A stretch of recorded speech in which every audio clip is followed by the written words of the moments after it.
पिंकी की दादी दादाजी के कमरे में अक्सर नहीं सोती थी। अगर किसी रात को दादाजी के कमरे में सो जाती थी तो अगली सुबह दादी रोते हुए बाहर निकलती थी। एक दिन दादी दादा के कमरे में नहीं सोई थी। उस दिन पिंकी दादी की चादर लेकर दादाजी के कमरे में चली गई।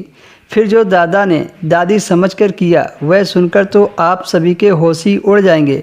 पिंकी की आँख खुली तो अपनी दादी को सिसकते हुए देखा। वह पिंकी के बिस्तर पर बुरी तरह रो रही थी। अपनी दादी को ऐसा देखकर पिंकी का दिल हमेशा तड़प जाया करता था, लेकिन वह चाहकर भी दादी से कुछ नहीं पूछ सकती थी। अक्सर ही दादी का ऐसा हाल होता था।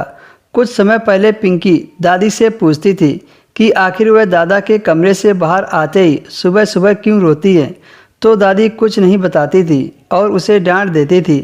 दादी जब भी दादा के कमरे से निकलती तो उनका हुलिया अजीब सा होता था। उनके बिखरे हुए बाल और पुराने कपड़े वह एक अजीब सी मजबूरी सुनाती थी। यह सिलसिला कुछ दिन पहले ही शुरू हुआ था और जैसे जैसे पिंकी बड़ी हो रही थी उसके लिए यह सब अचंभित होता चला जा रहा था। उसके अंदर एक जुनून सा पैदा हो गया कि उसके दादा आखिर दादी के साथ रात भर क्या करते हैं।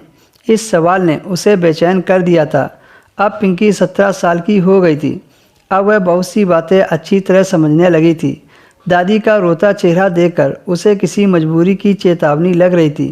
पर हैरत की बात यह थी कि जब दादी कमरे से निकलती तो रोती नज़र आती थी और जब दादाजी कमरे से निकलते तो उनके चेहरे पर मुस्कान होती थी।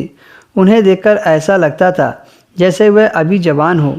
वह कुछ न कुछ गुनगुनाते रहते थे जैसे वह बहुत खुश हो। और वहीं बात करें दादी की तो उनका ऐसा हाल होता था कि दादी दादा के कमरे से बाहर निकलने के बाद दोबारा उनके सामने जाने से भी डरती थी। उनका नाश्ता भी पिंकी के हाथ से भिजवा देती थी।